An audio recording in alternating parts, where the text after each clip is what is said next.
मेरे कुछ अच्छे कर्म हैं जिस कारण से मैं अनु गुप्ता जैसे बड़ा भाई मुझे मिला है, और साथ में एक बहुत केयरिंग करने वाली भाभी माँ मुझे मिली है। मैं आप दोनों का बहुत बहुत शुभकामनाएं, बहुत बहुत आभार व्यक्त करता हूँ जो इस लम्हों में भी आप लोग हमारा साथ नहीं छोड़ते हैं। क्योंकि यहाँ पे एक बहुत अच्छी चीजें मुझे याद आती है। गीता में एक लिखा हुआ है कि कृष्ण ने बहुत अच्छी बातें कही है कि यदि आप कर्म करोगे ना तो भगवान को आपसे मांगना पड़ेगा, यदि आप धर्म करोगे ना तो भगवान को आपसे मांगना पड़ेगा, लेकिन अगर आप कर्म करोगे ना तो भगवान को आपको देना पड़ेगा, ईश्वर आपको जरूर देगा उस बातों को। तो ये चीजें बहुत बहुत जरूरी है, और ये चीजें मैंने अपने ये दोनों जो भगवान स्वरूप जो हमारे सामने बैठे हुए हैं, मिस्टर अनु गुप्ता और मेरी जो भाभी माँ है, इनके साथ मैं हमेशा ही मैं इनका बहुत बड़ा कृतज्ञ रहा हूँ और कभी कृतज्ञ नहीं बन सकता मैं, खासकर इनके लिए। और मेरी जो तीनों अपलाइन है भगवान के बाद, अगर मैं किन्हीं को पूछता हूँ, भगवान और माँ है हमारी, और उनके बाद अगर मैं किन्हीं को पूछता हूँ तो ये मेरे तीनों त्रिदेव जो है, मिस्टर अनूप गुप्ता, अमृता गुप्ता, राजेश गुप्ता और मनीषा कंचन मैम और Ravi Rastogi Joshi ma'am. Obviously Surekha Bhargava madam हमारी गुरु माँ जरूर है, मैं उनको बहुत ही पूजन करता हूँ, बहुत ही उनको नमन करता हूँ। और साथ में हमारे रवि सस्तोगी और साथ में हमारे जो सर्वे शर्मा जो है, हमारे समीप सर हैं, उनको मैं बहुत बहुत प्रणाम करता हूँ, कोटि कोटि प्रणाम करता हूँ। आज का सेशन मेरे लिए बहुत ज्यादा इंपॉर्टेंट इसलिए भी है क्योंकि जानते हैं दोस्त, एक 20 साल लगभग लग गए, 19 साल लगभग लग गए इस चीज को पाने के लिए कि आज मैं, हमारे जो गुरु हैं, हमारे भाई हैं, हमारे भ्राता हैं, बड़े भाई हैं, सब कुछ है, उनके साथ एक पोस्टर पे मेरा नाम आया। हमारा जो नाम आया, इसके लिए हालांकि मैं उस तरीके का व्यक्तित्व अभी मैं उनके सामने बना नहीं पाया हूँ, बहुत छोटा हूँ मैं, उनके छोटे भाई जैसा हूँ, लेकिन उन्होंने मुझे इस लेवल पे लाके खड़ा किया। कहते ना एक मतलब गुरु गोविंद दोऊ खड़े मैं काकू लागे पाओ, बलिहारी गुरु आपने जो गोविंद दियो बताए। तो Anoop sir, Ravi sir, Rajesh sir, आप सभी का तीनों का बहुत बहुत आभार जो आपने मोदी के जैसे प्लेटफॉर्म को हमको दिया, और ये तभी पॉसिबल हो पाया। आज मैं बहुत छोटा सा कंसल्टेंट हूँ इस मोदी कर परिवार में।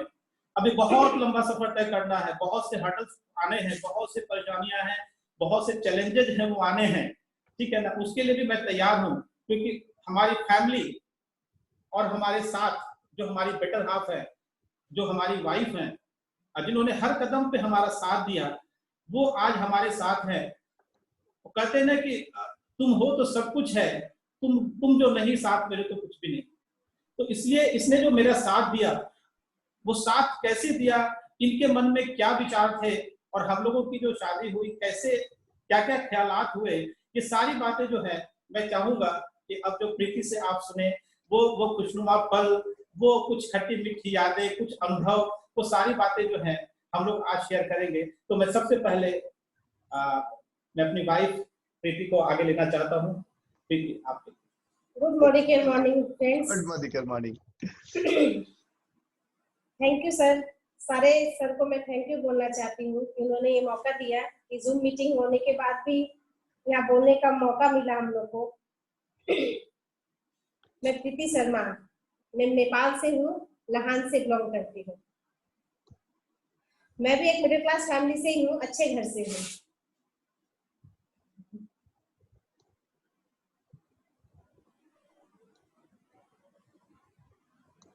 मेरे पापा मेरी शादी इनसे नहीं करवाना चाहते थे और मैं किसी और से करना नहीं चाहती थी,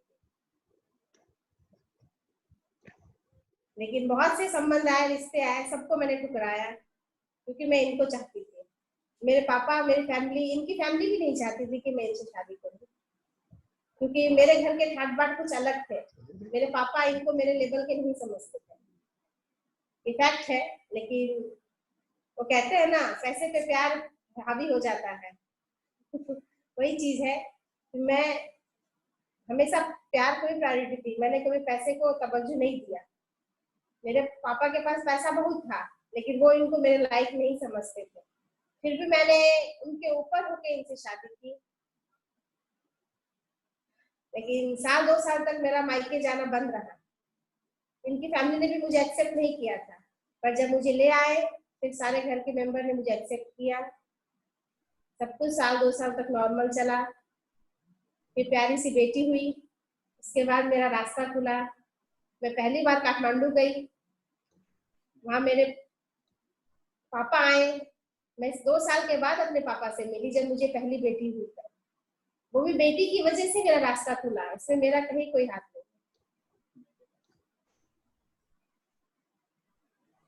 फिर आना जाना हुआ। फिर वहां से आने के बाद एक मन को सुकून मिला। उस टाइम ये बैंक में जॉब करते थे, HDFC बैंक में। इनकी रोज की वही दिनचर्या की लाइफ, सुबह जाना रात को आना। अच्छी जॉब थी, लेकिन इनका खाने का कोई ठिकाना नहीं था। कभी कभी ट्रेन पकड़ने के चक्कर में बिना खाए निकल जाना, रात को देर से आना, फिर सुबह जाना। रोज का यही दिनचर्या था इनका। टेंशन होती थी, फिर भी उस चीज को हम लोग ने संभालते हुए आगे बढ़ा। 3 साल 2 साल तक तो निकलते गया। उसके बाद फिर जॉब उन्होंने चेंज करने की सोची। मैंने भी बहुत प्रेशर डाला इनके ऊपर कि ऐसे तो शरीर खराब हो जाएगा, कि जॉब चेंज करनी पड़ेगी, इस तरीके से लाइफ नहीं चल सकती। परेशानी बहुत आई उस टाइम भी, जब ये जॉब करते थे HDFC में। मैं भी नई नई थी, अकेली थी, माँ भी ड्यूटी करती थी उस समय। माँ के साथ परेशानी नहीं थी, माँ भी बिल्कुल सही थी, स्वस्थ थी।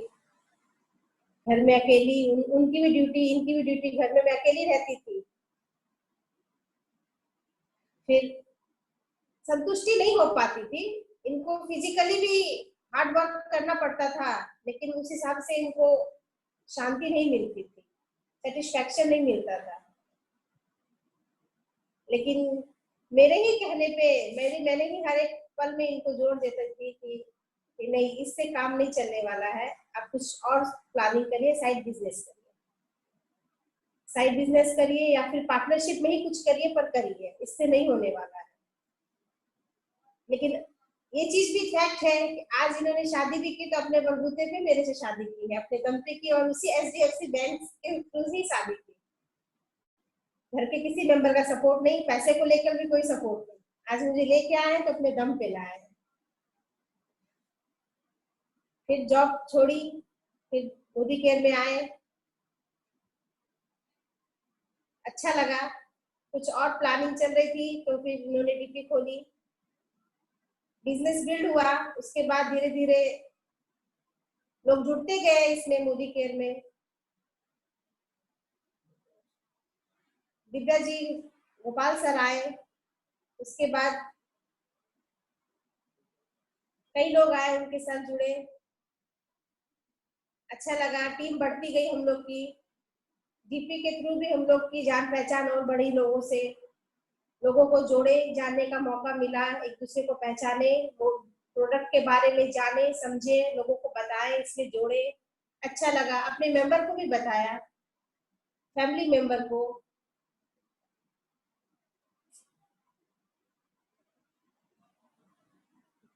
कहते हैं ना, बेटियां जो आती है ना, भाग लेके आती है। जब बेटी हुई मुझे, पहली बेटी, तो इन्होंने DP खोला। इनकी DP खुली उसके भाग से। जब मुझे दूसरी बेटी हुई तब ये क्रूज गए थे, तब ये यहाँ पे नहीं थे, मैं अकेली थी। मेरी डिलीवरी की पूरी टाइम यहाँ पे कोई नहीं, माँ की हालात बहुत खराब। तो मेरी दोनों बेटी बहुत शुभ है, खासकर अपने पापा के लिए। इसका हम दोनों को प्राउड फील होता है। लेकिन उन हालातों में भी ये मेरे पास नहीं थे तो मुझे कोई शिकायत नहीं। घर के सारे मेंबर बोले कि आप क्रूज नहीं जाओगे, मेरी स्थिति बहुत खराब है, फिर भी ये गए, क्योंकि मैंने इन पे जोर दिया था कि नहीं, मेरा काम तो होगा ही, आपको जाना है, ये मौका नहीं दोबारा मिलेगा। लेकिन जाइए, दोबारा भी मिलेगा तो ये समय नहीं रहेगा, बहुत पीछे हो गए थे ये। फिर भी मैंने इनको सबसे जोर दे के इनको भेजा, आप जाओगे वहां अकेले भी ना, तो वहां आपसे सबसे मुलाकात होगी, पर आप जाओ। वो भी पल था। फिर जब वहां से आए, बेटी का चेहरा देखा, सब भूल गए। मेरी भी शिकायतें सारी दूर हो गई, उन्हें भी अच्छा लगा। उसके बाद सब बढ़ते गए, हालात बदलते गए, बेटी हुई, सब ठीक हुआ। फिर माँ की परेशानी थोड़ी बढ़ती गई, हम लोग परिवार में फंसते चले गए। माँ की तबीयत को लेकर के कहीं ये मूव नहीं कर पाते थे अपने फील्ड वर्क में जाने के लिए, घर में बहुत परेशान रहते थे और उनकी तबीयत दिन दिन खराब ही होती जा रही थी। इनफैक्ट अभी भी तबीयत ज्यादा ही खराब है उनकी, बस वो अपना चल फिर रही है, इतना ही है और कुछ नहीं कर सकती है। और सर लोगों ने ये जूम मीटिंग का जो प्लान बता रखा है और ये घर बैठे कर रहे हैं हम लोग बिजनेस मोदी केयर का, बहुत अच्छा है। इसमें मैं इनको कहती हूँ कुछ कर गुजरना है। आपके लिए बहुत बेनिफिट है ये चीज, क्योंकि आप फील्ड वर्क में नहीं जा सकते हैं, इसलिए आपके लिए कुछ अच्छा है, कुछ करना है। मोदी केयर के सारे प्रोडक्ट बहुत अच्छे हैं, मुझे बहुत अच्छे लगते हैं। मैं सारे प्रोडक्ट बहुत यूज करती हूँ, इसमें मुझे बहुत से कमेंट भी मिलते हैं। बस कमेंट तो मिलते हैं, लेकिन बाद में सब ये भी कह देते हैं कि बहुत महंगा है बहुत महंगा है। मतलब महंगा है, लेकिन उसकी कीमत पे मत जाइए, उसके फायदे क्या क्या है उस पे जाइए, उसका असर कितना गहरा होता है उस पे जाइए। मेरे से ज्यादा दीवानी तो मेरी बेटी है। मम्मी हैंड वॉश खत्म हो गया, जल्दी से ले आते हैं। आज मम्मी पेस्ट खत्म हो गया, नीचे ले आते हैं। डीपी ऑनर है उसके पापा, लेकिन गर्व महसूस करती है वो जो चीज खत्म होती है ऊपर सीधे नीचे ले आएगी, उसके बिना उसका काम ही नहीं है। चॉकलेट खत्म हुआ, सीधे चॉकलेट ले आती है नीचे। स्ट्रॉन्ग स्मार्ट बेटी है। कुछ भी गिरती पड़ती है, चोट लगती है तो कभी हमको चोट नहीं लगती मम्मी, हमको फील नहीं होता, क्योंकि हम स्ट्रॉन्ग स्मार्ट पीते हैं ना। इसको बहुत अच्छा लगता है, अच्छा मुझे भी लगता है। मैं बहुत प्राउड फील करती हूँ, प्रोडक्ट यूज करती हूँ मैं, और मैं इसी कंपनी के साथ आगे बढ़ना चाहती हूँ, अपने पति का साथ देते हुए। शादी के बाद बहुत नोकझोंक भी आई हम लोग के बीच में, लेकिन अब मैं चाहती हूँ कि उस नोकझोंक को पीछे छोड़ते हुए, परिवार को साथ लेते हुए, खासकर माँ को साथ लेते हुए और बच्चियों को साथ लेते हुए हमें इस कंपनी में आगे बढ़ना है, कुछ नया करके दिखाना है। मैं सब लेडीज को यही करना चाहूंगी कि इस कंपनी में जुड़े और इसका प्रोडक्ट यूज करके सबको सेटिस्फैक्शन दिलवाए, खुद भी आगे बढ़े और अपने हस्बैंड का साथ दे, आगे बढ़ के डेमो प्लान दिखाएं, डेमो प्लान करें। करना मैं भी चाहती हूँ, मेरी भी इच्छा होती है, पर मैं 2 बच्चे और माँ को लेकर घर में फंसी रहती हूँ, मैं कर नहीं पाती। पर भरोसा है इस जंजाल से फ्री होके मैं करूंगी आगे। मैं पति का साथ दे रही हूँ और आगे भी दूंगी, और मुझे इसी भरोसे के साथ और इनके साथ आगे बढ़ना है। Thank you everyone. बहुत बढ़िया, बहुत बढ़िया, क्या बात है। आपने बड़ी खूबसूरत लाइन बोली कि बेटियां जो है वरदान होके आई हैं। बहुत बढ़िया बिल्कुल sir, please please continue. Thank you sir, thank you. Thank you Preeti. कहते हैं ना कि अकेले हम अधूरे हैं, कर साथ तेरा तो हम पूरे। क्या बात, क्या बात। थैंक यू दोस्तों। एक नजरिया होता है और एक हालात होते हैं, देखने का अपना अपना एक तरीका होता है। मुझे याद है जब पहले मैं एक कंपनी में था और उस समय भी एक कंसल्टेंट हुआ करता था। आज भी मैं कंसल्टेंट की हैसियत से ही मैं आपसे बात कर रहा हूँ, टाइटल चाहे जो भी हो, आज भी मैं आपसे कंसल्टेंट की हैसियत से ही मैं बात कर रहा हूँ और बात करूंगा और हमेशा। क्योंकि मैं जब भी देखता हूँ इस चीज को कि जो लोग इसमें पिछले 22 साल से हैं वो भी आज तक कंसल्टेंट की हैसियत से ही आज बात कर रहे हैं और मोदी केयर को बिल्ड कर रहे हैं। तो मेरा तो अभी तो खैर जन्म ही नहीं हुआ है मोदी केयर में, अभी तो बस एक शुरुआत है। मुझे याद है कि जब ए नाम की कंपनी में मैं अनूप सर से मिला था, मुलाकात हुई थी, सपने उस समय भी थे और जाहिर सी बात है सारे लोग वही सपने लेकर के उस कंपनी में आए थे। ओबियसली सपनों की बादशाहत है, आज भी बरकरार है इस नेटवर्क मार्केटिंग में। जो कहते हैं कि नेटवर्क मार्केटिंग जो है वो सपनों का सौदागर है, इंटायर नेटवर्क मार्केटिंग। डिपेंड ये करता है कि हम उस सपने को हकीकत में कैसे बदलते हैं, उसका तरीका कौन सी कंपनी कैसे सिखाती है, और प्लस हम जो समर्पण भाव होता है वो किस तरीके से मोदीकर के साथ में या अपने अपलाइन के साथ में हम उस चीज को लेकर के चलते हैं। पढ़ाई मेरी खगड़िया से हुई, बीकॉम किया, और मैं क्या बताऊं, थोड़ा और फ्लैशबैक जाऊं तो आंखें नम हो जाती हैं। सब कुछ परिवार में अच्छा ही चल रहा था, डेफिनेटली सभी के साथ अच्छा ही होता है, और मेरे साथ भी है। 10th का एग्जाम दिया, 10th का एग्जाम देने के बाद में 91 की बात है, तो उस समय जो हमारे फादर थे, जो कि हमारे प्रोफेसर थे कौशिक कॉलेज खगड़िया में, बॉटनी हेड ऑफ डिपार्टमेंट थे, और 10th का एग्जाम देने के बाद में हम लोग जो है कोलकाता गए। कोलकाता में हमारे ताऊजी रहते थे, बड़े पापा रहते थे, तो बड़े भैया थे हमारे, उनकी जो है उनको भाभी को डिलीवरी होने वाली थी, तो वहीं हम लोग चले गए थे। छुट्टियां भी हो गई, दोनों काम साथ साथ हो जाएगा, और 10th के बाद छुट्टियां भी इंजॉय कर लेंगे और ये काम सारा हो जाएगा। हम और माँ दोनों आदमी चले गए कोलकाता, और कुछ दिनों के बाद में भैया को वहाँ बेटी भी हुई, और हम लोगों ने बहुत एंजॉय किया, सब कुछ किया। एक सडनली एक दिन कॉल आता है घर पे, और उसके बाद हम लोग चले गए थे। फिर मामा जी हमारे रहते थे दुर्गापुर में, और दुर्गापुर में जब हम लोग पहुंचे, कुछ दिन 10 दिन रहने के बाद में फिर शाम के समय में एक कॉल आता है कि मैं खगड़िया से बोल रहा हूँ, और मेरा घर का नाम जिमी है, तो जिमी की माँ वही है। हाँ, तो ऐसा है कि सर की हालात ठीक नहीं है और वो हॉस्पिटलाइज है, उनको करंट लगा है, तो आप लोग जल्दी से उनको भेज दीजिए। हम और माँ दोनों परेशान कि सब कुछ तो ठीक था घर में, ऐसे कैसे हो गया, और पापा घर में अकेले थे और घर में दूसरा कोई नहीं था। हम लोग जब उसको वापस आनंद फानंद में पैकिंग करके, फिर वहां से कोलकाता से मेरे बड़े भैया साथ में उधर से वो आए, इधर से हम लोग गाड़ी में बुक करके फिर हम लोग ट्रेन में खगड़िया पहुंचे। और खगड़िया पहुंचे तो क्योंकि घर हमारा जो पैतृक घर है वो बकरी है, बकरी बेगूसराय डिस्ट्रिक्ट में पड़ता है, तो वो गाड़ी जो थी वो स्टेशन से जो हम लोग गाड़ी बुक किया, गाड़ी बुक करने के बाद में वो गाड़ी खगड़िया नहीं आकर के वो गाड़ी चली गई बकरी रास्ते में जा रही। तो जब देखे हम लोग, जो बकरी घर पे लेकर के आए, पापा की तबीयत वहां खराब है खगड़िया में, और हमको बकरी लेकर के जाया जा रहा है, ये चक्कर समझ में नहीं आया मुझे। हालांकि सुबह 5 बजे का समय था, तो मेरी आंख खुली हुई थी, मैं परेशान था। जब मैं वापस जब मैं घर पे पहुंचा, अपने घर पे पहुंचा, फैक्ट्री के बाद जब लोग पहुंचे, तो वहाँ चाचा जी बाहर चेयर लगा के बैठे हुए थे। मुझे समझ में नहीं आया कि ये बाहर में दिन के सुबह 6 बजे क्यों वो लोग बाहर बैठे हैं। और जब हम लोग उतर करके जब हम लोग गाड़ी से आए नीचे, तो देखे कुछ और वहां पे, जिसके कारण मेरा मन एक्सेप्ट नहीं किया कि ये हुआ क्या आखिर।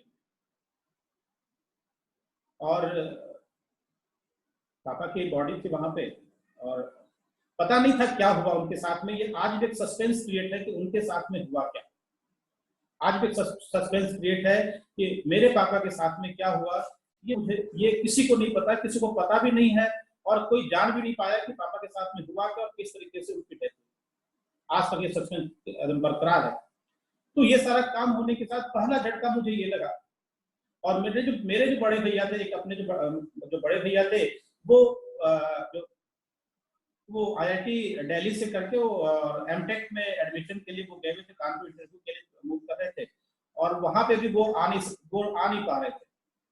मैं कभी माँ को देखूं, कभी मैं चाचा जी को देखूं, कभी मेरे अपने जो बड़े भैया हैं मनोज भैया, मैं उनको देखूं कि ये हुआ क्या। मैं तो शॉक हो गया कि आई वाज शॉक कि हुआ क्या ये।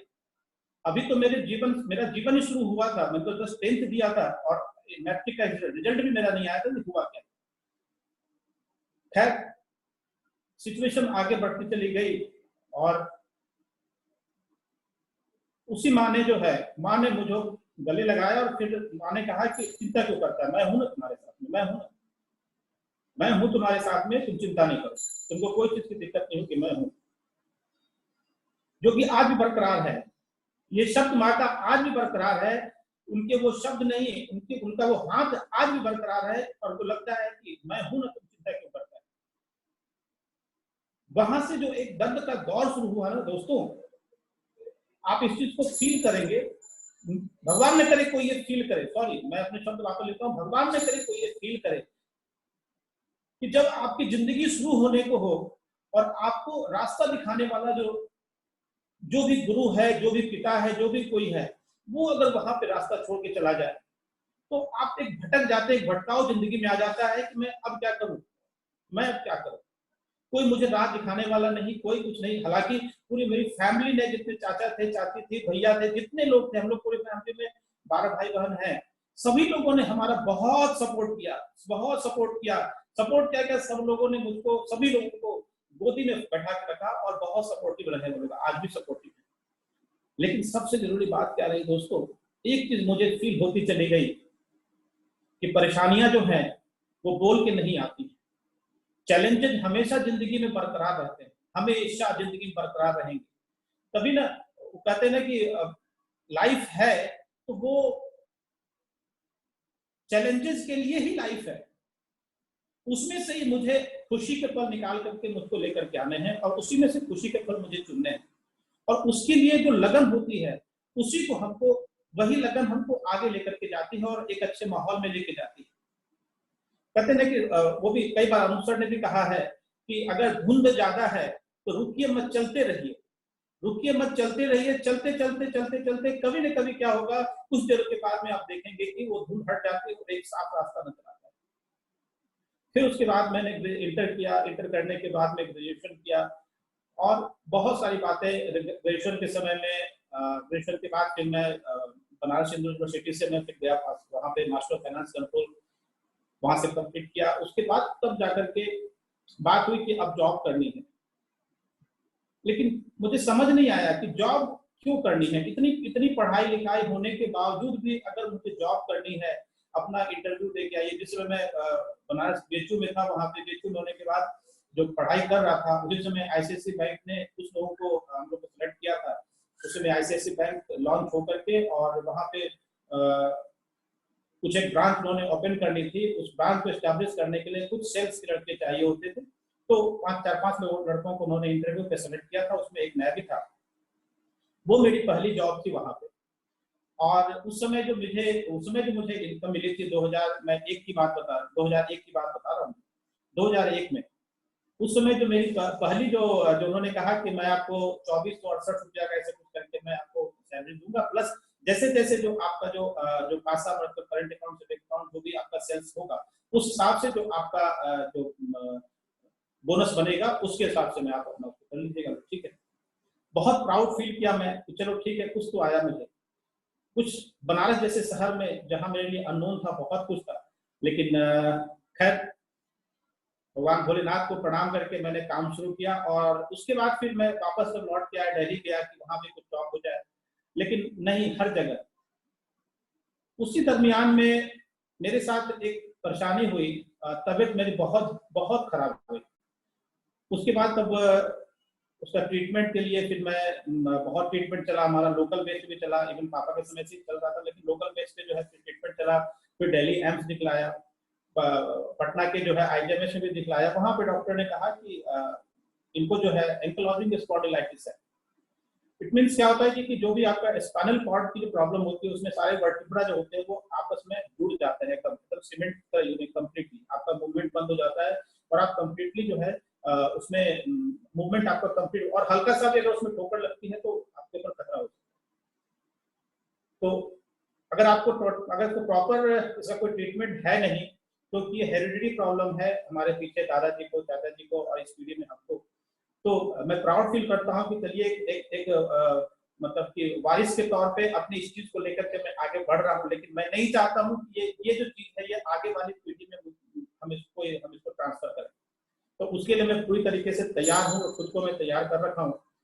दूसरा सबसे जरूरी चीज ये थी सर, आप लोगों के साथ में सबसे जरूरी चीज शेयर करना चाहता था मेरे जो भैया है राकेश भैया, उन्होंने जब एम्स में दिखलाने के लिए मैं गया वहाँ पे, तो उन्होंने कहा कि डॉक्टर ने कहा कि नहीं, इसका कोई ट्रीटमेंट नहीं है और बस यूं ही, बस एक लाइफ है, इसको लाइफ की तरह एंजॉय कीजिए, ठीक है। तो भैया ने कहा कि जिमी कोई बात नहीं, हम लोग सभी लोग हैं तुम्हारे साथ में, तुम एकदम चिंता नहीं करना, एकदम भी चिंता नहीं करना, हम लोग तुम्हारे साथ हैं आज भी। तो ये सारी बातें हुई। मैंने कहा कि नहीं, चिंता मैं क्यों करूंगा, आप लोग सभी कोई साथ में हैं। क्या हुआ, जो मुझे परेशानी है और जो मेरा बैकबोन है वो पूरा कंप्लीटली आने वाले 2-4 साल 5 सालों के बाद में पूरा का पूरा कंप्लीटली एक मतलब लॉक हो जाएगा, कंप्लीट मेरी मूवमेंट बंद हो जाएगी, तो कोई दिक्कत नहीं है भैया। बट मेरा माइंड जो है, जो टॉप ऑफ द टॉप है, ये तो चलेगा। मैं फिजिकली नहीं कर सकता हूँ बट मेंटली तो मैं बहुत कुछ कर सकता हूँ। लेकिन वहीं पे एक मेरे भैया ने कही, जो मेरे डॉक्टर भैया है अतुल भैया ने एक बात कही, तो जिम्मी एक चीज करो, जब तक तुम्हारी ये परेशानी कंप्लीटली तुमको रोक नहीं देती है, तब तक तुम इतना पैसा कमा करके छोड़ दो कि ताकि जब तुम अपने आप को घर में भी बंद कर लो, बिस्तर पे भी तुम बंद कर लो, तो तुम्हारे पास में तुमको काम करने के लिए, तुम्हारे पास पैसा लाने के लिए तुम्हारे मन में कभी कोई टेंशन नहीं है। और वो चीज आते रहे। ये बात मुझे भैया की बहुत अच्छी लगी, डॉक्टर भैया की बात मुझे बहुत अच्छी लगी। उन्होंने भी काफी सपोर्ट किया कि ठीक है, तुम अपने आप को कभी स्ट्रेस फील मत करना, कभी भी लाइफ में स्ट्रेसफुल मत रहना। जितना तुम अपने आप को स्ट्रेस में लाओगे उतनी ज्यादा तुम्हारी तकलीफ बढ़ती चली जाएगी। तो मैंने उस समय से एक डिसीजन लिया कि मैं कभी स्ट्रेस फील नहीं करूंगा और कभी भी टेंशन अपने माइंड में क्रिएट नहीं करूंगा। उसी दरमियान में बहुत लोग रिश्ते, जब मैं पढ़ाई करता था, बेचों से पास आउट था, फिर बहुत कुछ निकला। फिर 2001 में जो है अनूप सर से मुलाकात हुई, उसके नाम की कंपनी से, और फिर वो बॉन्ड ऐसा बनता चला गया, वो रिश्ता ऐसा बनता चला गया कि मेरे साथ में कई लोग आए, मेरे अपलाइन वगैरह बहुत लोग थे। मेरा अनूप सर का जो बीच का जो गैप था, जो उस दरमियान में कई लोग थे, लेकिन आज वो लोग कहीं नहीं है और हम और अनूप सर एक साथ। ये अनूप सर का ही एक बहुत बड़ा योगदान है कि आज हम लोग, Anoop sir, Rajesh sir, Ravi sir, ये सारे लोग, हम लोग पता नहीं, शायद पिछले जन्म में मैं तो यूं कहूंगा कि कोई ना कोई रिलेशन हमारा आपस में रहा होगा। दोस्तों इतना याद रखिएगा, अगर ऊपर वाला अगर आपको जिस अपलाइन के साथ में अगर जोड़ करके रखा हुआ है, जिसने उस अपलाइन को अपना एक रूप दे के भेजा है, तो याद रखिएगा कि जरूर आपका और उनका पिछले जन्म का कोई ना कोई रिश्ता रहा होगा, कोई ना कोई रिश्ता रहा होगा, जिसके कारण उस सबसे top of the top upline ने आपके साथ उनके साथ टैग किया है। तो कभी उनकी बातों को, जो सबसे ऊपर टॉप में जो अपलाइन, हम सब के अपलाइन के ऊपर बैठी हुई हैं, उनके द्वारा भेजे गए अपनी अपलाइन के हमेशा रिस्पेक्टफुल रहें, हमेशा सबमिटेड रहें, कि जैसे टॉप वो जो अपलाइन है वो किसी का, अपने बच्चों का बुरा नहीं चाहती है, वैसे ही हमारे जितने त्रिदेव अपलाइन हैं, जितने भी अपलाइन है, आपके भी अपलाइन है, हमारे भी अपलाइन है, वो कभी अपने बच्चों का बुरा नहीं चाहते। तो वो जो बॉन्ड हमारा बना रहा, 2001 से जो बॉन्ड बना रहा, वो होते होते आज वो ऐसा बॉन्ड है कि हम लोग शायद 24 से 48 घंटे में अगर हम एक बार बात न करें तो शायद हमारा खाना नहीं पचता और भैया का भी खाना नहीं पचता है। और बहुत सी बातें इसी दरमियान में फिर सर्च करते करते करते करते फिर मैं कुछ इंश्योरेंस कंपनी में भी ज्वाइन किया। इंश्योरेंस कंपनी में ज्वाइन करने के बाद में अच्छा खासा काम चल रहा था, कहीं कोई दिक्कत नहीं हुई। फिर वहां से मुझे जो, क्योंकि दोनों की ब्रांच बेगूसराय में आमने सामने थी, इंश्योरेंस कंपनी और एचडीएफसी बैंक की, वहां के मैनेजर ने मुझे देखा, बोले कि आप आइए हमारे साथ में, जब इतना कर ही रहे हैं तो वो तो आप कर ही रहे हैं, साथ में हमारे साथ में थोड़ा सा आकर के देख लीजिए। और उन्होंने मुझे क्या किया कि ठीक है, आप मेरा जो है ऑटो लोन का जो एरिया है वो आप संभाल लीजिए। हमने कहा चलो ठीक है, वो भी एक एड ऑन ही होता चला गया।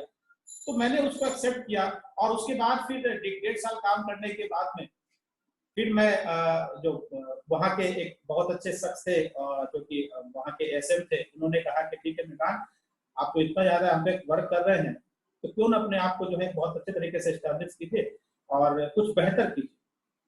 और इसी दरमियान में फिर मैं दूसरी फाइनेंस कंपनी को उन्होंने अप्रोच किया, फिर मैं उनके साथ गया। उस फाइनेंस कंपनी में क्या था कि मैं खगड़िया, बेगूसराय, समस्तीपुर, रोसड़ा, शेखपुरा, लखीसराय, ये जो है 5 डिस्ट्रिक्ट, अच्छा 6 रीजन में देखता था। और जॉब जो होती है ना, वो ज्वाइन अदर्स बिजनेस जो होता है, जिसको हम लोग बोलते हैं, सुबह निकलता था और शाम नहीं होती थी सर, शाम नहीं होती थी। सही कहा उन्होंने, शाम नहीं कर सकते उसको। 12 बज जाती थी। ट्रेन की वजह से। अगर मैं आज सुबह 10 बजे अपने घर से निकला हूँ तो 4 भी बज तो अगली डेट मुझे मेरे हो जाती थी जब मैं वापस घर आ जाता था, मेरी तारीख बदल जाती थी जब मैं अपने घर में एंट्री करता था। जाहिर सी बात है उस दरमियान में जाहिर सी बात है मैं जब 1 बजे घर में घुसता था, ठीक है, 11 बजे कभी बहुत देर कभी 1 बजे घर में आता था, तो जाहिर सी बात है सभी कोई शादीशुदा है, मैं आगे कुछ नहीं बोलूंगा, स्वागत क्या होता था कैसे होता था, ठीक है ना। तो परेशानी जरूर होती थी यार, बताओ वैसे कैसे होगा, कैसे चलेगा। जाहिर सी बात है गुस्सा भी लाजमी था, किसी को भी सो करके दिखाता है जो दिन भर अपना काम कर रहा है और सोया हुआ है और वो मेरे इंतजार में बैठा हुआ है और जिसको मैं पसंद करके लेके आया हूँ, क्या स्थिति होती होगी। खैर तब ज्यादा परेशानी होती है। बहुत ज्यादा परेशानी। उसी दरमियान में पहले थोड़ा सा हल्का सा मैं थोड़ा सा बैठ जाऊं, तो उसी दरमियान में क्या हुआ कि रिश्ते वगैरह बहुत आते थे और शादियों की बात, लेकिन मैं मना करता था कि नहीं मैं नहीं करूंगा शादी। क्यों? क्योंकि मेरी जो परेशानी थी कि मैं अपना परिवार मैं खुद का पेट में पाल लूं, ये बहुत जरूरी था। मैं जिसको लेकर के आऊंगा जाहिर सी बात है उसके साथ मेरी जिम्मेदारियां बढ़ती चली जाएगी। ये लाइन में भूल गई थी, अच्छा कि आपने बताया। ठीक है, तो इस कारण से जो मैंने मना कर दिया था कि नहीं मैं अभी मैं इसको एक्सेप्ट नहीं कर सकता, मैं नहीं कर पाऊंगा। लेकिन कहते हैं ना कि जब मतलब विश्वामित्र की तपस्या एक मेनका तोड़ सकती है, तो जाहिर सी बात है हम तो किसी काम के नहीं है, ठीक है ना। तो वो मेनका के रूप में जो है ये अवतरित हुई हमारी लाइफ में, पूरी लाइफ अवतरित हुई और हमारे जीवन को प्रफुल्लित किया। और फिर इन्होंने ही मुझे इस बात का एहसास दिलाया कि मैं हूं आपके साथ, मैं सिर्फ आपके साथ सिर्फ मतलब मेंटली मैं आपके साथ हमेशा हूं। आप मेरा हाथ पकड़िए, मैं भी आपका हाथ पकड़ती हूँ। और जो लोग आपके ऊपर में थम्स डाउन करते हैं ना, यू आर अ लूजर, वो मैं आपको नहीं देख सकती। इन्होंने बहुत मेरी मदद की, हौसला रखा मेरे ऊपर में। और पता नहीं क्या देखा इसने कि एक भाई एक शरीर के हिसाब से कि मैं कोई हैंडसम पर्सनालिटी नहीं हूँ कि मेरा बॉडी स्ट्रक्चर ऐसा है कि कोई मुझे देख करके इस तरह से प्रपोज करेगा। और इसने जो है वो चीज को आगे लिया और आगे लेकर के एक मुझे हौसला दिया कि नहीं मैं हूँ आप कीजिए। तो वहां से मेरा क्या होता है, टर्निंग पॉइंट होता है लाइफ का कि चलो ठीक है, वहां से मेरे सपने एक्चुअल में स्थिर होते हैं। और पहले सपनों में स्थिरता नहीं थी, लेकिन वहां से मेरे सपनों में स्थिरता आती और उस स्थिरता को मैं साथ लेकर के चलता हूँ। और चलते चलते चलते चलते बहुत अगेंस्ट ऑल ऑड्स, सभी को अलग रखते हुए बहुत परेशानियां हुई इनको साथ लाने में, इनको साथ अपनी लाइफ में जिंदगी में संवारने में, सजाने में, इनको भी परेशानियां हुई। बहुत से खट्टे मीठे अनछुए बहुत ही अनुभव ऐसे रहे कि इसको यहाँ पर बयां करना सही नहीं होगा। लेकिन हाँ, जो भी चीजें बेहतर हुई थी वो जरूर हुई। और मैं यहाँ पे यही कहना चाहूंगा कि जब मैंने इसको पाने के लिए जो है मतलब आगे बढ़ा, तो एक चीज बहुत याद आई। जब इसको मैं लेकर के आ गया अपने बलबूते पे ऊपर वाले के आशीर्वाद से मैं जब लेकर के आ गया, तब मुझे याद आया कि अगर दिल से चाहो ना किसी को, तो पूरी कायनात उसको आपको पाने में मदद कर सकती है। वाह। वो जो चीज मैंने देखी इनके साथ में, और उस समय जो मुझे याद आया, जो अनूप सर अक्सर बोलते हैं, राजेश सर अक्सर बोलते हैं, रवि सर बोलते हैं कि सपनों को पाओ और पाने का जुनून रखो। सपनों को देखो और देखने का जुनून रखो, हासिल तो हो ही जाएंगे चाहे समय जो लगे। लेकिन इसी और ऐसे ही ये समय चलता चला गया। बाद में शादी हुई, हमारी शादी हमने की, बच्चे हुए। और उसके बाद फिर माँ, क्योंकि हमारी जो है पापा के जाने के बाद वो जॉब आ गई थी पापा की जगह पे, कम ग्राउंड पे। माँ ने हमको संभाला और फिर हम लोगों ने घर बनाया, हम लोगों ने खगड़िया में मार्केट में जमीन परचेज करी, सब कुछ किया। और फिर कहे ना कि फिर एक लाइफ में स्थिरता आ गई सर।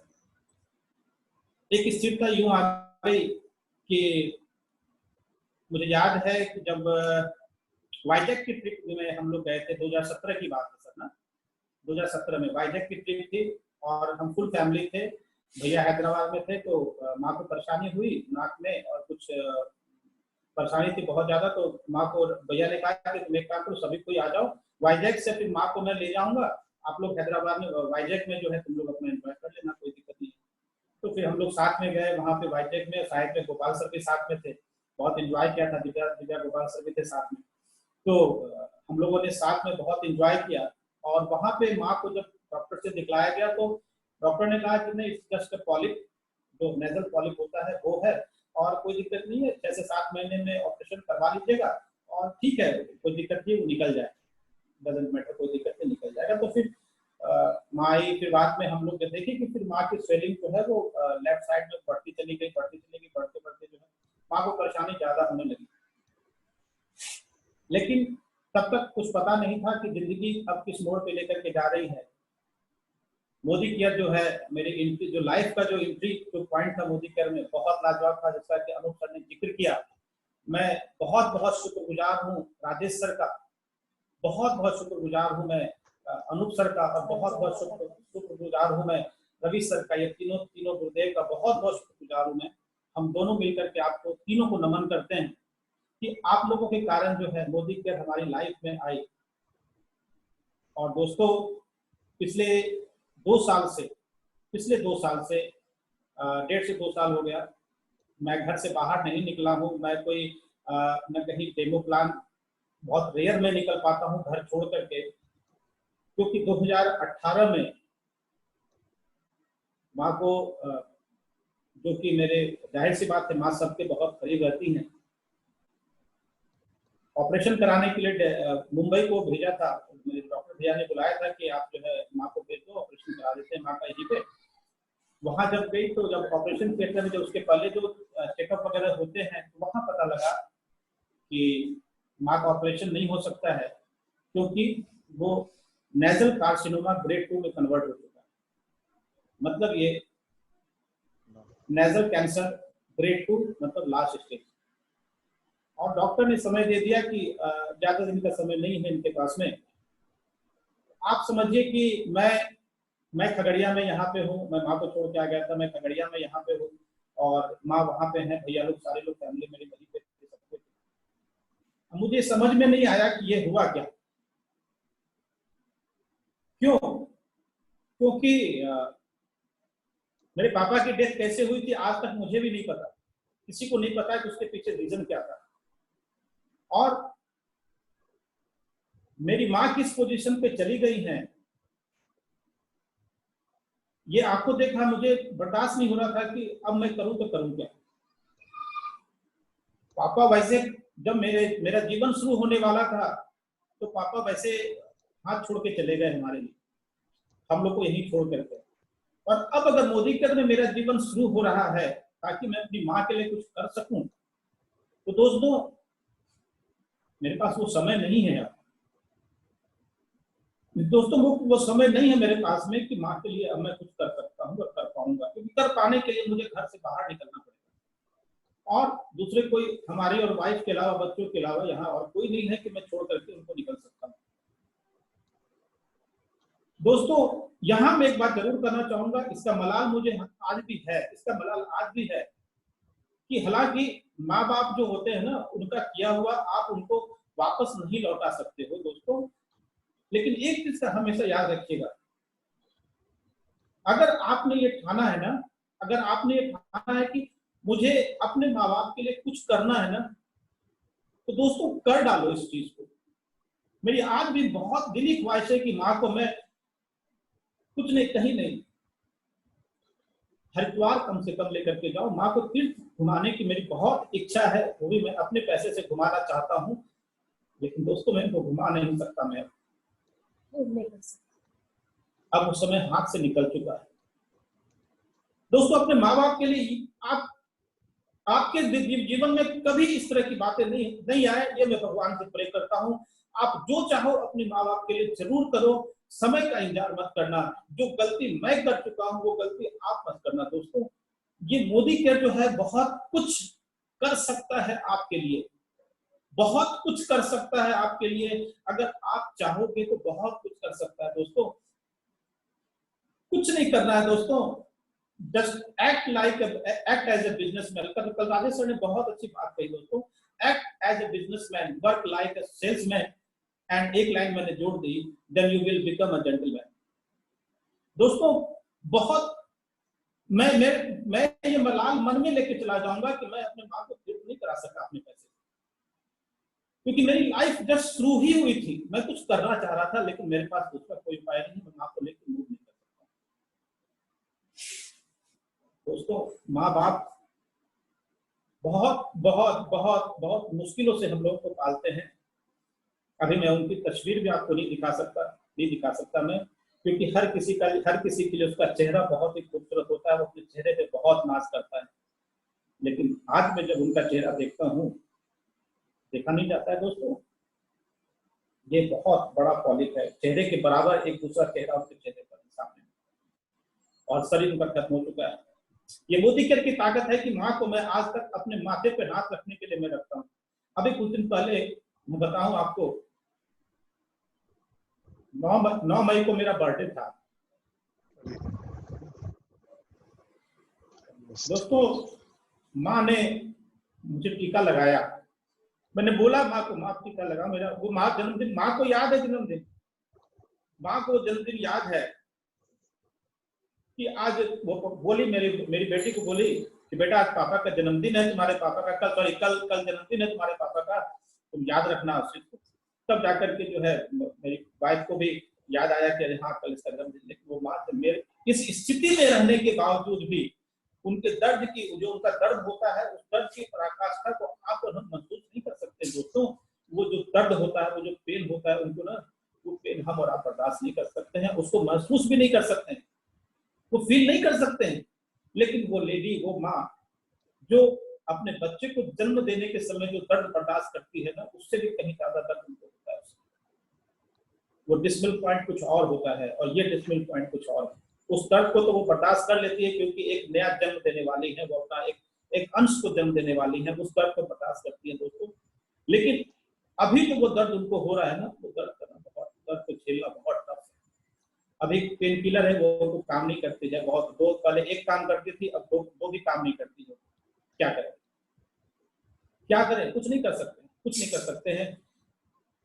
वो आज भी बोलती हैं, डॉक्टर ने मना कर दिया। तो मुझे याद है 2018 के दिसंबर में मैं उनको लेके गया था, एम्स लेके गया था मैं, और एम्स पटना, क्योंकि मुंबई में जो है टाटा मेमोरियल में जो वहां से हमारी फाइल को यहाँ पे ट्रांसफर कर दिया गया था एम्स में, डॉक्टर बताने के पास। तो मैं वहाँ, माँ की तबीयत बहुत ज्यादा खराब हो गई थी, तो फिर मैं लेके गया था यहाँ पे दिखलाने के लिए। वहाँ पे चेकअप वगैरह करके डॉक्टर बताने ने कहा कि मतलब अब कोई उपाय नहीं है सर, आप जो है अब आप 1 से 1.5 महीना शायद वो मकर संक्रांति को देख पाएंगे, ये मैं कह नहीं सकता। मुझे याद है दोस्तों, उस समय माँ ने डॉक्टर साहब से हाथ जोड़ के विनती करी थी, पूछा था कि आप तो भगवान हैं, आप बताइए ना डॉक्टर साहब कि मेरी जिंदगी कब तक है, हम कब तक जीवित रहेंगे। दोस्तों आप सोच सकते हो कि एक बेटे के सामने एक माँ पूछ रही है कि मेरे दोस्तों की मेरी जिंदगी कब तक रहेगी। तो उस समय मैं अकेला था, मैं और माँ वहां पे थे, तीसरा कोई नहीं। उस समय समझे कि मेरे दिल पे क्या बीत रही होगी उस समय कि एक माँ पूछ रही है कि अपने बेटे के सामने एक डॉक्टर साहब हाथ जोड़ के कि डॉक्टर साहब मेरी जिंदगी कब तक है, आप ये बताइए। वो डॉक्टर साहब डॉक्टर नहीं, वाकई में डॉक्टर नहीं, वो कुछ और थे, पता नहीं। उन्होंने कहा कि आइए माँ जी, मैं आपके साथ बैठता हूँ 10 मिनट। वो माँ के साथ बैठे, बोले माँ जी आप मुझे पूछ रही, बोले हाँ आप भगवान है ना, डॉक्टर भगवान होते हैं, आप बताइए मुझे कब तक मेरी जिंदगी है। उन्होंने कहा कि माँ जी आप, मैं आपसे एक क्वेश्चन पूछता हूँ, आप एक क्वेश्चन के जवाब में मैं पूछता हूँ, आप बताइए मेरी जिंदगी कब तक है। तो माँ ने पूछा, डॉक्टर साहब मैं कैसे बता सकता हूँ। लेकिन नहीं, आप डॉक्टर हैं, आप बता सकते हैं। डॉक्टर ने कहा कि नहीं माँ जी, मेरी जिंदगी के बारे में ना आप बता सकते हैं, ना आपकी जिंदगी के बारे में मैं बता सकता हूँ। असली भगवान जो है वो मेरा ऊपर अपलाइन को बैठा हुआ है, वही बता सकता है कि आपकी सांसें कब तक चलेंगी। लेकिन इतना जरूर मैं आपको बोलूंगा कि जब तक सांसें हैं तब तक अपनी लाइफ को एंजॉय कीजिए। और मैं बता देता हूँ कि जिस तरीके का और जिस लेवल पे आपकी बीमारी है ना, आपकी प्रॉब्लम है ना, आप कैसे पटना आ गई और मेरे सामने कैसे बैठी हुई हैं, ये मैं आपको सैल्यूट करता हूँ। मैं आपको वीडियो बनाता हूँ, आपका एक वीडियो बनाता हूँ। आपका जो इनर जो स्ट्रेंथ है वो आपके लिए बहुत बहुत बड़ा काम कर रहा है।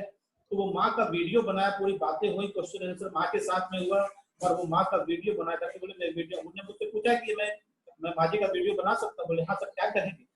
बोले एक्चुअली हम लोग का जो ईयरली कॉन्फ्रेंस होता है ना, उसमें मैं इस वीडियो को चलाऊंगा, और उसमें चलने का पर्पस ये होगा कि मैं दिखा सकता हूँ कि बीमारी बहुत बड़ी नहीं होती है, आपका जो स्ट्रेंथ होता है, जो इंटरनल स्ट्रेंथ होता है ना, वो बहुत बहुत आपको कुछ न कुछ करने के लिए मजबूर कर देता है, और ऊपर वाले को भी मजबूर कर देता है तो यहाँ पे।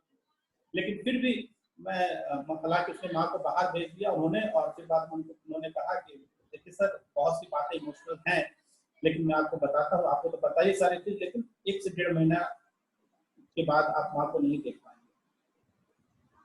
मैंने भगवान को प्रणाम किया और उनके सामने मैंने ये हाथ जोड़ा। बोले नहीं डॉक्टर साहब, माँ को मैं भी अपने माथे के ऊपर से भगवान को मैं जरूर मैं लड़ लूंगा ऊपर से, कि अभी मेरी लाइफ शुरू नहीं हुई है। उनको मैं दिखाना चाहता हूँ कि हाँ मैं कर सकता हूँ, इतनी परेशानियां होने के बावजूद भी मैं कुछ कर सकता हूँ, और अपनी लाइफ को मैं आगे से निभा सकता हूँ, ताकि उनको सुकून रहे कि मेरा बेटा बस यूं ही नहीं है। और मुझे करना क्या पड़ेगा, आपने मुझे ये बताइए।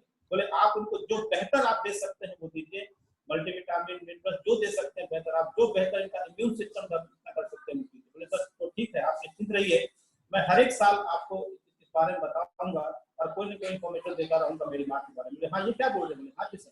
जिस तरीके से सावित्री जो है यमराज से लड़ ली थी, मैं कोशिश करूंगा, मैं सावित्री तो नहीं बन सकता हूँ, लेकिन मैं उससे लड़ दूंगा कि अभी माँ को नहीं, मेरे पिताजी को तो आप यूं ही ले गए, लेकिन मेरी माँ को ऐसे नहीं मैं ले जाने दूंगा। उस दिन से फिर मैंने माँ को जो है 2-4 सप्लीमेंट्स थे, नोनी का, मल्टीविटामिन हो गया, देन इंटेलेक्ट उस समय आते थे, इंटेलेक्ट हो गया, डिटॉक्स हो गया, और कुछ चीजें, प्रोटीन पाउडर हो गया, ये सारी चीजें मैंने फुल फ्लेज तरीके से माँ को देना शुरू कर दिया। और अभी की सिचुएशन ऐसी है कि माँ कुछ खा नहीं सकती हैं, सिर्फ सॉलो कर सकती हैं, गले में पूरा उनका जो है, जो पानी भी पीना होता है उनको तो बहुत परेशानी होती है, वो कुछ खाने और सॉलो नहीं कर सकती हैं। फिर भी जहां तक जब तक उनको दर्द बर्दाश्त होता है तब तक वो खाती हैं, उसके बाद फिर खाना छोड़ देती हैं। बट रेगुलर वे में नोनी, मल्टीविटामिन, प्रोटीन, डिटॉक्स, ये कंटिन्यूअस, और स्पिरुलिना ये कंटिन्यूअस वो लेते रहती हैं। और इस कारण से आज माँ की सिचुएशन ये है कि वो कम से कम अपना पर्सनल वर्क, वो बहुत ही ज्यादा मतलब कि स्ट्रेंथफुल लेडी है, वो किसी के ऊपर में बोझ बन के नहीं देना चाहती, क्योंकि आज तक उन्होंने वो काम नहीं किया है। तो इतना सब कुछ होने के बावजूद भी उनके अंदर की जो वो जीने की जो चाहत है, वो चीज है कि नहीं, मैं किसी से सेवा नहीं कराऊंगी, कोई सेवा भाव नहीं होगा। आज भी वो अपना पर्सनल वर्क करती हैं। जैसे ही नोनी खत्म होती है, माँ बोलती है, इशारे में बोल देती हैं कि ये खत्म हो गई है, डिटॉक्स और स्पिरुलिना खत्म होने वाला होता है, वो हिला के बोल देती है इसमें देख लो इतनी गोली बची हुई है, तो वो ला करके मुझे देनी होती है, वो ला करके दे, फिर वापस मैं टेबल पे रख देता हूँ। वो सारा चीज अपने से करती है। दोस्तों एक चीज मैं जरूर बताता हूँ, इसी कारण से मैं बाहर निकलना मेरा टफ है, मैं निकल नहीं सकता हूँ, परेशानियां हैं, चैलेंजेस हैं, आते रहेंगे।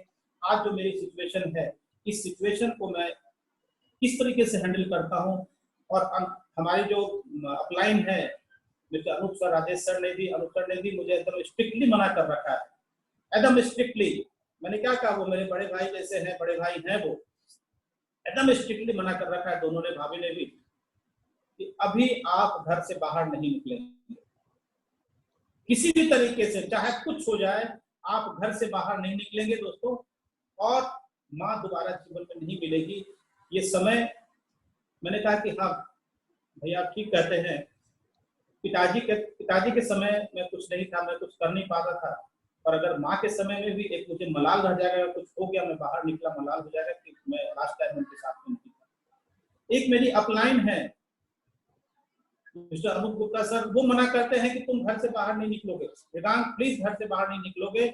और एक मेरी जो डाउनलाइन है, मेरे साथ मेरा दोस्त, मेरा सब कुछ, मिस्टर दिव्या गोपाल, वो बोलता है तुम चिंता क्या करता है, मैं हूं ना, तुम घर छोड़ के भी नहीं निकलेगा, तुम घर छोड़ के नहीं निकलेगा। ये दोनों, अब बताइए, एक ऊपर से और एक नीचे से, तो जाहिर सी बात है मेरे कहीं निकलने का कुछ मन में बाहर आएगा क्या? नहीं आ सकता। सिचुएशन ऐसी है, मैं बहुत प्राउड फील करता हूँ कि चाहे मेरे ऊपर हो चाहे मेरे नीचे, मेरे जितने भी दोस्त हैं, मेरे सखा हैं, मेरे जो भी लोग हैं, मेरे बिजनेस में जो भी मेरे कलीग्स हैं, सारे लोग, सभी को मैं बहुत आभार व्यक्त करता हूँ कि आप लोगों के कारण आज मुझे ये फील नहीं होता है, आज मुझे ये फील नहीं होता है कि मेरे आगे पीछे कोई नहीं। मुझे ये बहुत गर्व फील होता है कि मैं एक ऐसी टीम का हिस्सा हूँ, एक ऐसी टीम का हिस्सा हूँ। उस टीम में इमोशंस तो हैं ही, इमोशंस तो हैं ही, वो भी दिखाने के लिए नहीं है, करने के लिए है दोस्तों। और हम अपनी औकात खुद बनाते हैं, अपनी अपना औकात जो है ना खुद नापते हैं। एक बहुत अच्छी लाइन थी, मुझे सर ने कहा था कि वॉल्यूम पे नहीं वैल्यूज पे काम कीजिए। मैं आप लोगों से भी कहना चाहता हूँ, वॉल्यूम पे नहीं, इनफैक्ट वॉल्यूम भी बहुत जरूरी है, बट वैल्यूज बहुत जरूरी है। वॉल्यूम रहेगा तो वैल्यू रहेगा तो वॉल्यूम खुद ब खुद पीछे आ जाएंगे। और दोस्तों, जिद्दी इंसान ही इतिहास लिखते हैं, ये अक्सर राजेश सर इस बात को बोलते हैं, जिद्दी इंसान ही इतिहास लिखते हैं। दोस्तों, बहुत कुछ है, कारखंड में मैं हूँ, गाड़ी ले सकता हूँ, लेकिन नहीं, अपलाइन ने मुझे मना किया है, मेरे भाई ने मना किया है कि मैं नहीं ले सकता, अभी मैं नहीं लेना हूँ। एक ही चीज है कि सिर्फ और सिर्फ अपनी माँ को देखना है, और उस माँ को देखते हुए वो जो सबमिशन जो होता है ना, द पावर ऑफ सबमिशन, आप अपने आप को सबमिट कर दीजिए। कहीं ना कहीं तो आप सबमिट करेंगे अपने आप को, कहीं ना कहीं, कहीं ना कहीं। चैलेंजेस तो आएंगे ही आएंगे, चैलेंजेस तो आना ही आना है। वो जो सबमिशन का जो पार्ट होता है ना, जो कि हमारा अपना होता है, पर्सनल होता है, वो ना कोई दूसरा दे सकता है, ना किसी से आप उधार ले सकते हैं, वो तो हमारा होता है अपना। सबमिशन का जो पार्ट अपना होता है ना, उसको हमको निकालना है बाहर में, और किसी न किसी के प्रति खुद को सबमिट करना है। और जो हम हमेशा करते आते हैं, चाहे हम जॉब में रहें, चाहे हम बिजनेस करते रहें, चाहे कहीं करते रहें, मोदी केयर ने हमें वो सब चीजें दी हैं जिसको कि हम लोग सोच नहीं सकते थे दोस्तों। जब फर्स्ट बार हम लोग जो बैंकॉक ट्रिप गए थे, 2017 में ही बैंकॉक ट्रिप हम लोग गए थे, पहला था कि भाई बाहर फ्लाइट पे तो हमने कोई बैठा नहीं था, और दोस्तों मोदी केयर ने फ्लाइट ही नहीं दिया, उस पर एयरबस दिया, और एयरबस में हम लोग फर्स्ट टाइम गए थे, फर्स्ट फॉरेन ट्रिप हमारी। देन उसी के 1 महीने के बाद में फिर हम लोग 1 महीने पहले वाइजैक गए थे। फिर देन नेक्स्ट ट्रिप जो हमारी हुई मतलब पिछले साल का क्रूज की ट्रिप थी। देन फिर दोबारा हमको पटाया जाना था, जो हम नहीं गए, क्योंकि जाहिर सी बात है अपलाइन का जो एकदम स्ट्रिक्ट था कि आपको कहीं नहीं जाना था। ये जो समय सिचुएशन था, जो हम नहीं भी चाहते हैं, वो भी मोदी केयर हमें प्रोवाइड करता है दोस्तों। ये मोदी केयर नहीं है दोस्तों, बहुत कुछ है। हम लोग, आप खुद ही देखेंगे अपनी जिंदगी में, कभी जो आपका जो लाइफ में कभी भी होगा ना, जितने रिलेशन है जिसको आप बहुत चाहते हैं, वो हर रिलेशन म शब्द से या एम शब्द से शुरू होते हैं। चाहे आप उठा के देख लीजिए, मामा हो, मामी हो, माँ हो, ठीक है, उसके बाद आप कुछ भी मतलब आप इंग्लिश में बोलिए तो mummy, maternal uncle, maternal father, ठीक है, कुछ भी आप उठा करके देख लेते हैं आप, वो सभी जो अच्छे जो जिसको आप बहुत चाहते हैं, जो आपको बहुत प्यार करते हैं ना, वो एम या म से शुरू होते हैं। जाहिर सी बात है, मोदी केयर भी तो हमारा उसी में से भी शुरू होते हैं, से भी शुरू होते हैं। मोदी केयर भी तो हमारा उसी में से एक है। और उसी मोदी केयर को हम लोग जो है कभी सोचते हैं कि कभी सर, हर एक छोटे छोटे चीजों में हम लोग क्वेश्चन मार्क लगा देते हैं, हर एक छोटे क्वेश्चन मार्क लगा देते हैं, ठीक है। वो नहीं, क्वेश्चन मार्क नहीं लगाना है दोस्तों, क्वेश्चन मार्क लगाना, क्वेश्चन मार्क हमारा यहाँ पर है। अपने क्वेश्चन मार्क को खुद से यहाँ पे हटाना है। और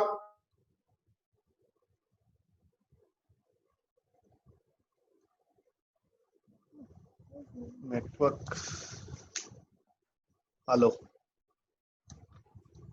सर, लगता है वहाँ का नेटवर्क खराब हो गया। हेलो, आ जाएगा, फोन आ गया होगा, कॉल आ गया होगा, लगता है यस यस, किसी का फोन आ गया है। हाँ, तो कट करेंगे, कोई बात नहीं, वेट करेंगे। धन्यवाद मृगांक सर, आप मेरी जिंदगी में आए, आप उनकी जिंदगी में आए।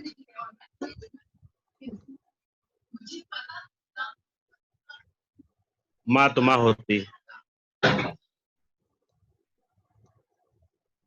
मृगांक सर, लगता है। एक मिनट, कॉल कटी सर। आगे आगे आगे। बहुत यस मृगांक सर, कम कंटिन्यू तो प्लीज। मुझे एक चीज समझ जरूर आई, मैं लास्ट में जो है वाइंड अप करना चाहूंगा कि धैर्य, कोशिश और सपने के साथ काम कर ही लेना चाहिए। और सपने तो सर हमारे सभी के रहते हैं, सपने हमारे सभी के रहते हैं। और एक हमारा, हम एक ही चीज पे फोकस करते हैं, जो हमारा मूल मंत्र, जो मैंने मूल मंत्र लिया है कि wisdom plus wealth plus health equal to better life. Wisdom plus health plus wealth equal to better life. और दोस्तों, हर चैलेंज में एक अपॉर्चुनिटी होती है, हर चैलेंज में एक अपॉर्चुनिटी होती है। जब मैं बहुत परेशान था ना, जब मैं बहुत परेशान था, तो मेरी जिंदगी को संवारने के लिए मेरी वाइफ आई। मैं थोड़ा और जब परेशान हुआ, तो फिर मेरी जिंदगी को संवारने में, हम दोनों की जिंदगी को संवारने में हमारी एक बड़ी बेटी आई, सानवी नाम है उसका, प्यारी सी आई, ठीक है। और फिर जब मैं बहुत ज्यादा, जब मैं क्रूज पे जाना था, मेरा एक ड्रीम ट्रिप था, बहुत ज्यादा, मतलब क्या करूं नहीं करूं कैसे करूं, उस ट्रिप में हमारे राजेश सर बहुत हेल्प की, बहुत हेल्प करी उस ट्रिप को। रवि सर का मैं खासकर धन्यवाद करना चाहूंगा। उन्होंने कहा कि वो भी जानते थे कि मेरी माँ की क्या पोजीशन है, लेकिन जाना जरूरी था। वाइफ ने कहा कि नहीं आप जाइए, और सारे घर के सारे मेंबर अगेंस्ट थे, और वाइफ ने यही कहा कि नहीं आप जाइए। और क्योंकि ये जो बेहतरीन मौका है, ये जो टीम है आपकी ना, इस टीम के साथ में जाइए, भैया लोग सब कुछ जा रहे हैं तो आपको भी जाइए। मेरी चिंता नहीं की थी, कंप्लीट 9वां महीना इनका चल रहा था, लेकिन एक हफ्ते कंप्लीट ट्रिप था, और 4-5 एक हफ्ते मुझे वापस आना था। तो मैं वहां पे सब कुछ किया, रवि सर सब कुछ, मैंने एक बार तो नाम भी वापस ले लेता कि मैं नहीं जा पाऊंगा। और जब माँ की तबीयत बहुत गड़बड़ हो गई थी, माँ ने भी कहा कि बेटा तुम जाओ, माथे पे हाथ रखा उन्होंने, यदि माथे पे हाथ रखा उन्होंने कहा कि तुम जाओ, तुम्हारे आने के पहले हमको कुछ नहीं देगा, तुम जाओ, तुम्हारे आने के पहले हमको कुछ नहीं होगा, तुम जाओ और अपनी जिंदगी जियो। हमको परेशानी है वो माँ कह सकती है, और एक ये माँ है जो कि एक बच्चे को जन्म देने वाली थी। ये दोनों के अंदर में जो ममत्व का भाव था ना, और जो कॉन्फिडेंस था, एक तो फिर बाद में ये सिचुएशन होती रही। बीच में घर पहुंचने के पहले मुझे इन्फॉर्मेशन मिल गई कि मेरी प्यारी सी बेटी हुई है। क्या बात, तो क्या बात। चैलेंजेस जो हो गया, वो जो बेटी हुई, मुझे दूसरी जो बेटी हुई, पहली बेटी हुई तो मोदी के मेरे साथ में आया, जो कि एक भगवान ने एक अपने दूत को भेजा हमारे साथ में, राजेश सर को उनको भेजा। और वो भी एक अलग वाकया था, उस चीज में फिर कभी बैठेंगे तो बात करेंगे। फिर अनूप सर से तो खैर हमारा था ही, फिर मुझे ये पता लगा कि रवि सर भी हैं। मैंने कहा कि नहीं, तो मोदी के तो कर ही डालना है, कहीं कोई दिक्कत की बात ही नहीं है, जब इतने बड़े बड़े लोग होते, हमारे काफी करीबी लोग हैं। फिर दूसरी बेटी हुई तो फिर मैंने प्लैटिनम ब्रेक किया, उसके बाद फिर कारफंड के साथ हुआ हमारा। तो कहते हैं कि जो चैलेंजेज हैं, हर चैलेंजेज में एक अपॉर्चुनिटी है, हर चैलेंजेज में एक अपॉर्चुनिटी है। बस समझना यह है कि अगर हमने सबमिट कर दिया ना, सबमिट जो होता है, सबमिशन जो होता है ना, ये बहुत जरूरी होता है। सबमिशन का ही पहला वर्ड होता है, सबमिशन का जो पहले जो 3 वर्ड होते हैं ना, जो पहले जो 3 लेटर होते हैं ना, सबमिशन, SUBMISSION, सबमिशन के जो पहले 3 लेटर होते हैं ना, SU और B, जिसका सबसे पहला लेटर होता है S, जो कि हमको बताता है कि उस सबमिशन सिस्टम के पहले अपने आप को सबमिट कर, सिस्टम पे अपने आप को सबमिट कर दीजिए, जो भी सिस्टम बताती है, कंपनी हमारे अपलाइन बताते हैं। और दूसरा जो यू जो होता है, वो आता है हमारा U, मतलब अपलाइन, अपने अपलाइन को पूरी तरीके से सबमिट कर दीजिए। और तीसरा जो सबसे जो लेटर होता है B, तीसरा जो लेटर होता है वो होता है B, मतलब बिलीव। ये जो सबमिशन के जो पहले जो 3 लेटर होते हैं ना, सबमिशन, सिस्टम, अपलाइन और बिलीव, ये तीनों चीजों को जो है बहुत अपने अंदर दिल में उतार करके ये तीनों चीजों को बाहर निकालिए, और अपनी अपलाइन, अपने सिस्टम को पूरी तरीके से सबमिट कर दीजिए खुद को। देखिए कुछ न कुछ बहुत ही बेहतर तरीके से होगा। और भगवान है जो प्लान, भगवान है जो प्लान। मैं गॉड नहीं बोल रहा हूँ, भगवान है जो प्लान। बहुत अच्छी बात है, ईश्वर ने भेजा है, ईश्वर ने भेजा है, ईश्वर ने कोई न कोई प्लान करके भेजा है खुद को, और हमको भी, आपको भी, सबको भी। तो उसकी प्लानिंग पे कभी क्वेश्चन मार्क मत कीजिएगा, क्वेश्चन मार्क मत कीजिएगा। बिलीव लेवल अपना आगे बढ़ाइए और उस बिलीव लेवल को जो है आगे बढ़ते चले जाइए।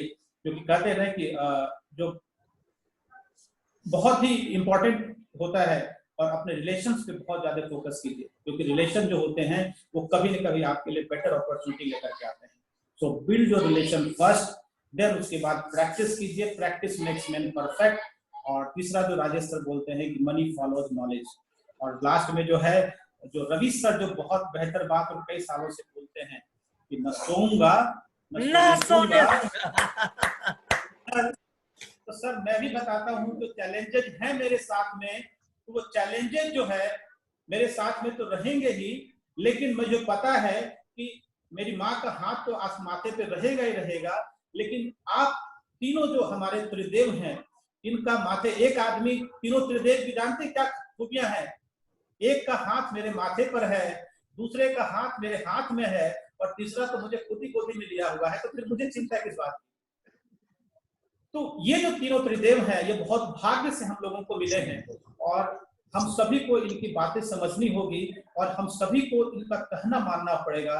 क्योंकि क्या होता है ना कि सेहत, स्वास्थ्य और संबंध जो होता है, ये बहुत जरूरी है। तीनों को अपने कोरिलेट कीजिए, अपना बिजनेस बहुत तरीके से बिल्ड कीजिए, अच्छे तरीके से बिल्ड कीजिए। लाइफ में वो सब आप सभी को मिले। मेरी शुभकामनाएं हैं कि जो आप चाहते हैं उस तरीके से अपने आप को बिल्ड कीजिए। क्वेश्चन कुछ भी नहीं है, क्वेश्चन हम खुद क्रिएट करते हैं, आंसर भी हमारा ही क्रिएशन होगा। और ये याद रखिए दोस्तों, हम हैं तो सब है, अगर हम नहीं तो कुछ भी नहीं है। लास्ट में मैं एक ही शब्द जो मैं बोलता हूँ अक्सर, कि लब पे आती है दुआ बन के तमन्ना मेरी, जिंदगी हो शम्मा की खुदा सूरत तेरी, वो मेरे दम से यूं ही मेरे वतन की जीनत। और सबसे जरूरी बात सर ये है कि जिस गली में मैं रहूं, जिस घर में मैं रहूं, उस घर में हमेशा मेरी माँ का आशीर्वाद रहे, और फ्यूचर में दूसरा जन्म में कभी लूं, इस जन्म के बाद मुझे इसी माँ का हाथ हमारे सर पे बना रहे। इसी लाइन के साथ दोस्तों, मैं और प्रीति दोनों आप लोगों से विदा लेते हैं।